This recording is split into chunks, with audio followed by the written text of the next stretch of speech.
Let's give Commando some context. The 1980s was a decade of over-the-top, action-packed films and even TV series. Even if it wasn't action-packed, it would have the Vietnam maybe as its backgrounds. The A-Team to name one. Remember, the 80s was a decade of explosive, in-your-face excess, and it was definitely one of the best decades for the rise of action stars. Yes, the 80s was without a doubt a friggin' awesome time for popular culture. An exciting but oddly paranoid decade where things were rapidly changing. Now, I think some might confuse the Commando game with the ridiculously over-the-top Arnold Schwarzenegger film with the same name, but it isn't related to the film at all, although technically it could have been. Commando, or its Japanese name Senjou no Okami, was released back in 1985 by those pioneer wizards at Capcom. Now, generally, many of my arcade ports videos have had some shockingly bad home conversions. This isn't the case here. Commando mainly seems to have a decent conversion for most platforms that I am covering in this video. As always, if I have missed a port, I truly apologise, but have covered the main systems here. Okay then, so let's go and annihilate some enemy scum.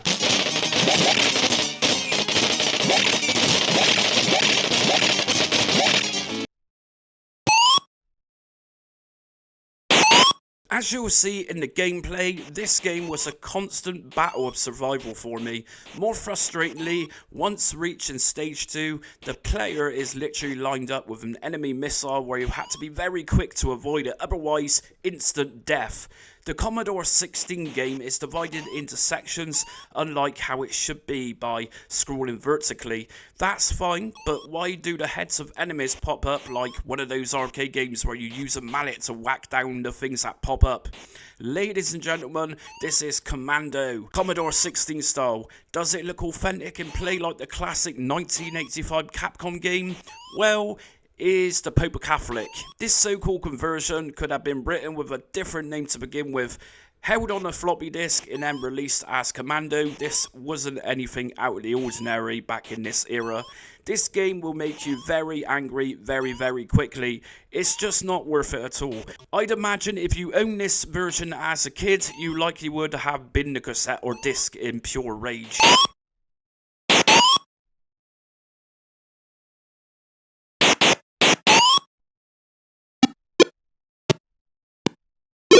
For viewers outside the UK, it is unlikely you would have heard of an Acorn Electron. What was this? Well, it was pretty much a cut down version of the BBC Micro, which was set up as a BBC educational computer, which was extremely expensive back in the early 1980s. So as you can see here, the colours are very typical of the Acorn Electron, greens and reds in very high in contrast. Although this conversion tried to imitate its source material really well, the Electron could not handle such a fast-paced arcade shooter.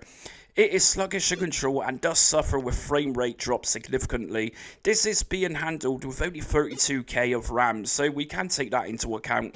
There is no introduction with being dropped into stage 1, and there is no music, just a couple of 8-bit micro rudimentary sound effects. I am sure this would have made a few kids happy when it released on cassette back in 1986. Definitely not the best version for the 8-bit microcomputers. I'm also adding the BBC Micro conversion to this ranking in this list, as it is virtually the same as the Electron version, as you can see here in the gameplay.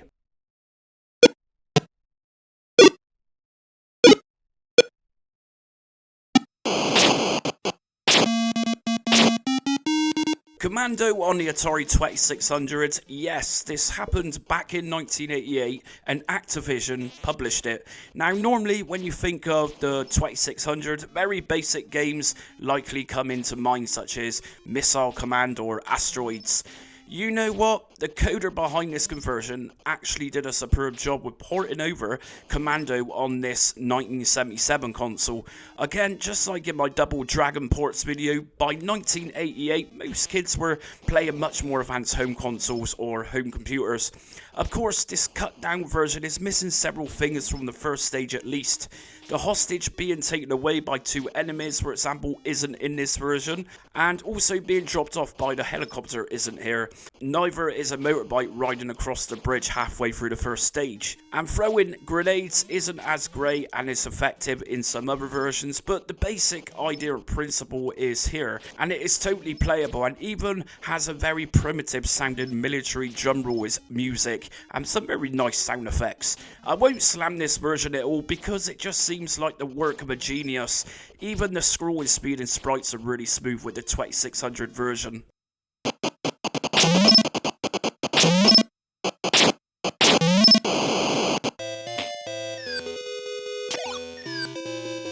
Okay, so granted, the Mattel Intellivision released back in 1980, and this era isn't really much talked about, but good lord, this must have been very impressive at the time. Remember, this was before C64, the Nintendo Entertainment System, as well as many more computers and consoles which arrived in the 1980s. Impressive in that the music blew me away with this port when I was expecting a rudimentary sound like something from the Atari 2600. Given just 3 years space of the 2600 release and this console releasing, technology was leap years ahead. Although it definitely looks like a game of this era, and the Intellivision had a questionable controller which looked like a phone to some extent, or the Atari Jaguar controller, this game plays really well. Vertical scrolling is very smooth, collision detection is almost spot on, but what I mainly fixated on was my player's movements. Call me a geek, but I think the sprite was really nicely designed as he walked along on the screen. This is definitely a challenging game, and it even included that hostage being dragged along by two enemies midway through the first stage. No helicopter drop, but hey, this is a game from 1987 utilising 1980 technology.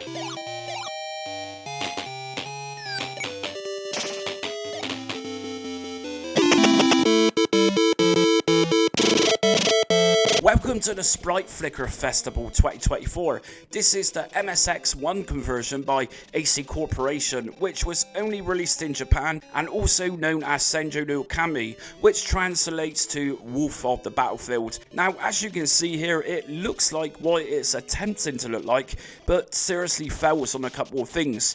As you can see, the sprite flicker is atrocious on the MSX, to the point where bullets can kill you without you even being aware that the bullet was heading straight towards you. The game has far too much going on at the same time, and it will lag very badly towards the end of the first stage when the sudden influx of baddies emerge from the gate. Not a great version at all. I rated it here literally due to looking more like the arcade version than the others I have ranked so far.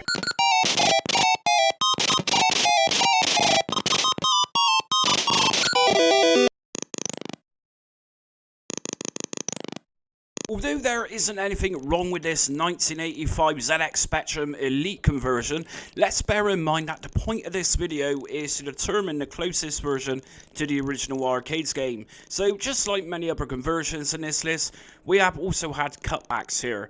This port plays tremendously well, but there's no music and some very basic beeper sound effects, which us Speccy fans love anyways. It plays well too and nicely presents us with some very smooth scrolling action, complete with enemies and the player itself, which all scroll fantastically. As always, Spectrum is limited to how many colours it displays on screen at the same time. The gameplay is definitely there, and it is by no means a bad version of the arcade original at all, it just looks different.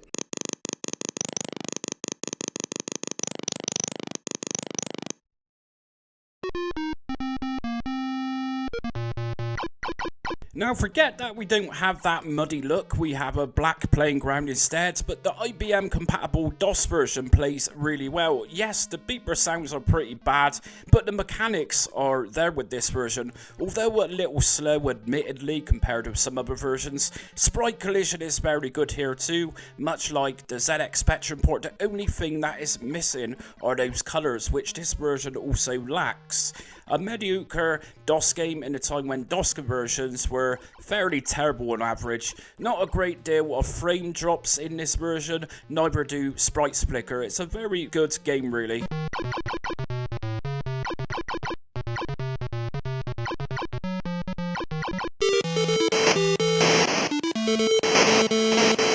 Kids and adults in 1985 would have been delighted with this Amstrad CPC conversion, also by Elite. I don't often praise CPC ports much, but we have this as an exception, as well as Chase HQ, which I also covered the other day, which was very impressive too.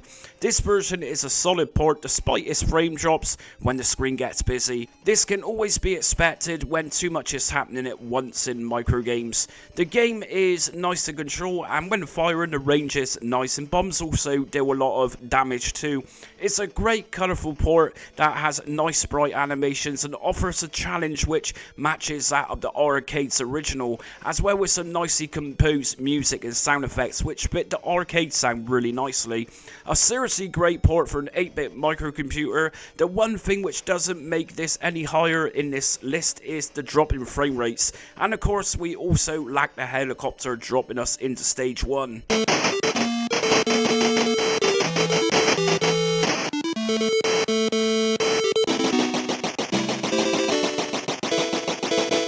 Up next, we have the Atari 7800 conversion from 1989.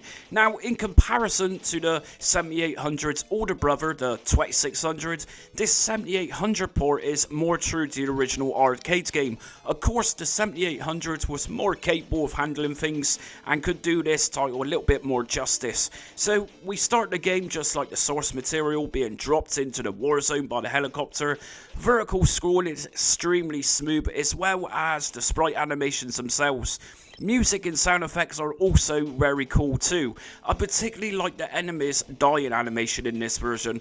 I also noticed that the addition of extra couple of pickups in stage 1 were included here, such as new guns and even a knife. Grenade range and damage is pretty authentic here too.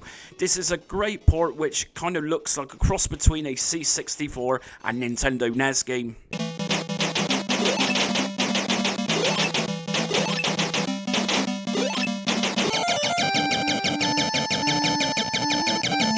Now, I know this opinion will likely be dismissed by console lovers, but in the context of this video, we are after all looking for the most accurate port right next to the arcade version.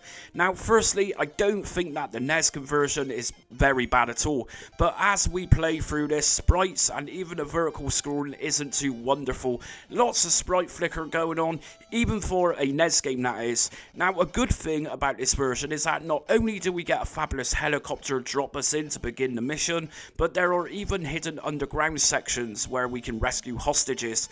I didn't include this in the video as we are mainly looking at the main stage and comparing it to the arcade layout.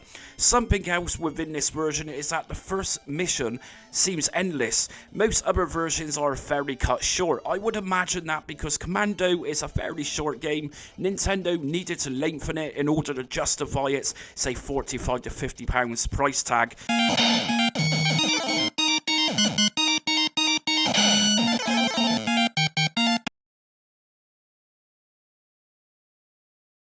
Arguably some of the best music ever produced on the Commodore 64 during this decade by the genius SID musician Rob Hubbard, this Commando conversion by Elite is an absolute joy to play. It is smooth and could easily be mistaken as a console game. We also had a superb remake of this game a few years back which went by the title Commando Arcade, which made this original port even better.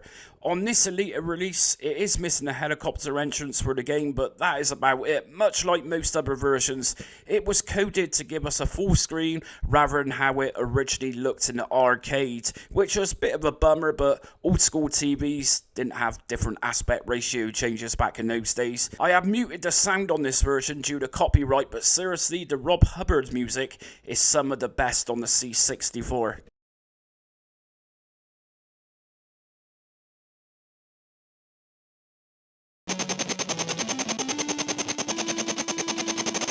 Although the Atari ST conversion looks great and it plays and looks very similar to what it's attempting to replicate, the port actually suffers from some serious frame rate issues. Really, starting from the start of the first mission this happens. Sure, it includes everything that you would expect to see in a home computer port of this very awesome arcade game. It's a real shame with this port. It is of course playable, but due to the immense slowdown frame rates, it can make the game that much more unnecessarily difficult.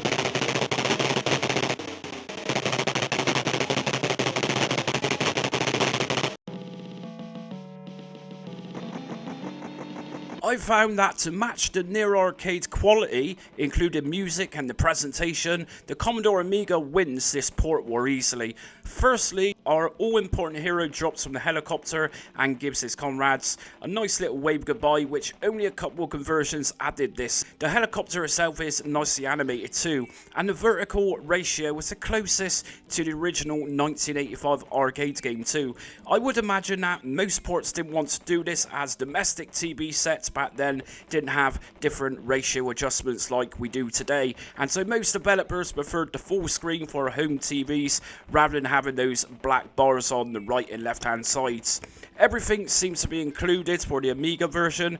Painful difficulty level and almost faded colour palette used to give it an overall dusty and worn out Warzone effect.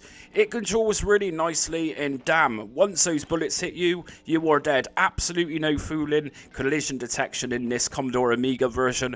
So that's it for today's ranking the Commando port. Let me know in the comments section which you personally thought was the best port out of all of these from the 1985 classic, and which version did you play growing up. And as always, if there's a particular arcade game ports video you want me to upload, just drop a line in the comments section. Anyways, thanks for watching.